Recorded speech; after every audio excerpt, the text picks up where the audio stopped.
नमः गुरु ब्रह्मा गुरु विष्णु गुरुदेव महेश्वरः गुरु साक्षात् परब्रह्म तस्मै श्रीगुरवे नमः वक्रतुण्डं महाकायं सूर्यकोटिसमप्रभं निर्विघ्नं कुरु मे देव सर्वकार्येषु सर्वदा సరే ఇవాళ రోజున ఒక చిన్న టాపిక్ చెప్పుకుందాం.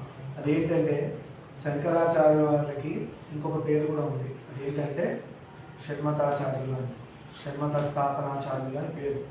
షణ్మతాలు మనకి మతాలు అంటే క్రిస్టియనిజమో, ముస్లిమో, సిక్కనో, హిందూయిజమో, ఇలా మతాలు అంటే మనిషి మతి నుండి పుట్టింది మతం. మనిషి యొక్క బుద్ధిలోంచి వచ్చిన ఆలోచనకి మతం అని పేరు. మతి నుండి పుట్టింది మతం. అంటే దీన్ని ఎవరు సృష్టి చేశారు? మనుషులే సృష్టి చేశారు. కానీ సనాతన ధర్మం మనుషుల నుంచి రాలేదు.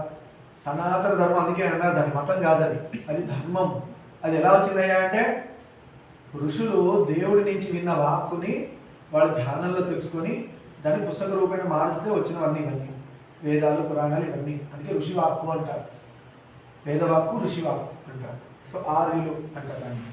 సో అలా వచ్చిన ధర్మం మన సనాతన ధర్మం. అయితే ముందు కలియుగంలో ముదిరిపోయి యుగాలు మారుతున్నాయి కదా, కృతయుగం, త్రేతాయుగం, ద్వాపరయుగం, కలియుగం. ప్రతి యుగంలో దేవుడు వచ్చాడు. కానీ ప్రతి యుగంలో మనం రాక్షసులను ఈజీగా ఐడెంటిఫై చేయగలుగుతున్నాం. వీడు కంసుడు, వాడు రావణాసురుడు, హిరణ్యకశిపుడు, హిరణ్యాక్షుడు, అలా రకరకాలుగా కనబడ్డారు. కలియుగంలో అంటే రాక్షసులు లేరే అని అనుకుంటే ఏమైందంటే రాక్షసులు కూడా తెలివి మీరారు. వాళ్ళు ఏం చేశారు? మనుషుల యొక్క మనసుల్లో ఉంటున్నారు. ఇప్పుడు తండ్రి బిడ్డలు చంపుకోగలుగుతాడా? మనందరం ఆయన బిడ్డలు చంపుకోగలుగుతాడా? చంపలేడు. చంపలేక ఏం చేశాడు? ఆయన గురువుగా వస్తాడు. గురువుగా వచ్చి ఆ మనుషుల్ని మారుస్తాడు. అంటే ఆ మనిషిలో ఉన్న రాక్షసత్వాన్ని బయటికి తోసేస్తాడు. ఆయన వచ్చి కూర్చుంటాడు. అప్పుడు రాక్షసుడు వెళ్ళిపోతాడు. ఆ విధంగా గురువుగా వచ్చి దేవుడే బిడ్డల్ని కాపాడుకుంటున్నాడు. సో రాక్షసులు కలియుగంలో ఉండరు, మనుషులే రాక్షసుల్లా ప్రవర్తిస్తారు. అది ఎందుకంటే అది వాళ్ళ మనసుల్లో చేరి రాక్షసులు వాళ్ళతో అలా చేస్తారు. అందుకే మనిషి తప్పు కాదు, వాళ్ళ యొక్క ఆలోచన తప్పు. అందుకే ఎప్పుడు మనిషి మీద మనం తప్పు పట్టకూడదు. వాళ్ళ ఆలోచన తప్పు అంటారు. మనిషి ఎప్పుడు తప్పు కాదు. అంటే పుట్టినప్పుడు బాగున్నాడు, పోయేటప్పుడు బాగున్నాడు, మధ్యలో వచ్చిన గోల్ ఇదంతా. సరే ఇవన్నీ చెప్పుకుంటూ ముందుగానే స్వామి ఆలోచించి సనాతన ధర్మానికి వేరే దేశాల నుంచి వచ్చిన మతాలతో, ధర్మం అనద్దు, వేరే దేశాల నుంచి వచ్చిన మతాలతో సనాతన ధర్మానికి ఇబ్బంది కలిగే అవకాశాలు ముందు ఎక్కువ ఉన్నాయి. ఎందుకంటే మనిషి ఏమవుతున్నాడు? బుద్ధి తగ్గిపోతుంది, మెమరీ పోతుంది, రకరకాల గోళలు పడిపోతున్నాడు, రకరకాల పనికిరాని అట్రాక్షన్స్, వీటన్నిటిలో పడిపోయి ధర్మాన్ని వదిలేయకుండా ఆయన ఏం చేశాడు? ఇంట్లో చేసుకునే పూజనే 6 మతాలుగా, 6 మతాలు అంటే స్వామి మైండ్ నుంచి వచ్చింది కాబట్టి షణ్మతాలు అంటారు వాటిని. అవి 6గా ఉన్నాయి, గుర్తుపెట్టుకోండి. ఫస్ట్ది సూర్యుడు, శౌర్యమానం, సూర్యుడు ఒకటి. రెండోది గణపతి. మూడోది అంబిక, అమ్మవారు.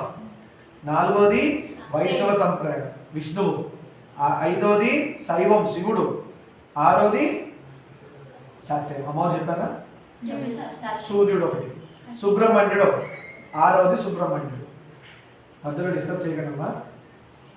మళ్ళీ చెప్తున్నాను. మొదటిది వినాయకుడు, రెండోది సూర్యుడు, మూడోది అమ్మవారు అంబిక, నాలుగోది విష్ణువు, ఐదోది శివుడు, ఆరోది సుబ్రహ్మణ్యుడు. ఈ 6గురిలో మీరు ఏ ఒక్కరి పూజ చేసినా మోక్షం వచ్చేస్తుంది. మోక్షం రావడానికి దారి వాళ్ళే ఇస్తారు. మీరు ఏ దేవుడి రూపంలో తీసుకొని ఈ 6గురిలోనే ఉంటుంది. ఈ 6గురు పూజ చేస్తే మిగతా అంతా చేయాలని రూల్ ఏం లేదు. దీని అందరూ వచ్చేసారు. దీని ముందు గురువును పెట్టుకొని చేయండి. దీనిలో ఇంకోటి, దీనిలోనే పంచాయతన పూజ అంటారు. పంచ ఆయతనాలు కూడా దీనిలోనే ఉన్నాయి. 6వ వాడు సుబ్రహ్మణ్యుడు హారతి రూపంలో ఉంటాడు. హారతి రూపంలో జ్యోతి స్వరూపుడు ఆయన సుబ్రహ్మణ్యుడు. అందుకని 6వ ఆయన సుబ్రహ్మణ్యుడు జ్యోతి. మన పీఠంలో కూడా పంచాయతన పూజ చేసుకుంటాం. అది దేనికి మార్గం? మోక్షానికి మార్గం. అందుకని మీకు మనం చెప్పిన దానిలో పంచోపచార పూజ ఒక్క స్వామికి చేయడం స్టార్ట్ చేయండి ఫస్ట్. మీరు ఏజ్ వైజ్ మీరు ఫ్రీ అవుతున్న కొద్ది రేపు పొద్దున సెటిల్ అయిపోయి జాబ్ వచ్చాక అప్పుడు పంచాయతన పూజలోకి మారండి. పంచాయతన పూజ పెట్టుకుంటే ఇంకేం టెన్షన్ లేదు. ఇంట్లోనే గుడి, అన్నిటికంటే పవర్ఫుల్ ప్లేస్. మీరు ఇంట్లో పెట్టుకున్న పీఠమే అయి కూర్చుంటుంది. సో స్వామివారు చెప్పిన, ఆదిశంకరులు చెప్పిన, శంకరాచార్య వారు చెప్పిన పంచాయతన పూజ శ్రేష్టమైనది. దీనిలో వీడిని ఫాలో లేదు, ఆ స్వామి ఫాలో లేదు, ఈ ధర్మం ఫాలో, ఏ గోల లేదు. అమ్మవారు వచ్చేసారు, వినాయకుడు వచ్చారు, సూర్యుడు వచ్చారు, విష్ణువు వచ్చాడు, శివుడు వచ్చాడు, సుబ్రహ్మణ్యుడు కూడా వచ్చాడు. సో పంచాయత అయ్య కూడా దీనిలో వస్తారు. శివుడు విష్ణువు కలిస్తేనే కదా. సో మీరు ఏ అవతారం తీసుకున్నా దీనిలో ఉంటుంది. ఈ 6గురు మోక్షాన్ని ఇస్తారు. ఎవరు మోక్షాన్ని ఇస్తారని డౌట్ ఉండక్కర్లేదు. ఈ 6గురు ఇస్తారు. ఈ ఆరుగురు ఏ ఒక్కరిని పట్టుకున్నా కూడా మిగతా ఐదుగురు ఏం ఫీల్ అవ్వరు, హాయిగా ఇస్తారు. ఎందుకంటే వీళ్ళ ఆరుగురు కలిపి ఒకటే పరబ్రహ్మ.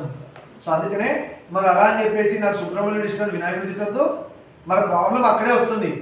విష్ణు భక్తుల్ని నేను అని చెప్పి నేను శివుని తిట్టకూడదు, శివభక్తుల్ని నేనని విష్ణువుని తిట్టకూడదు. నీకు శివుడు ఇష్టమైతే చేసుకో, విష్ణువు నింద చేయకూడదు.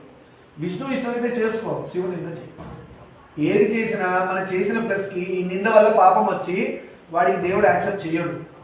ఇందాని అనుకున్నాం కదా, విష్ణువే గొప్ప శైవ భక్తుడు అనుకున్నాం కదా.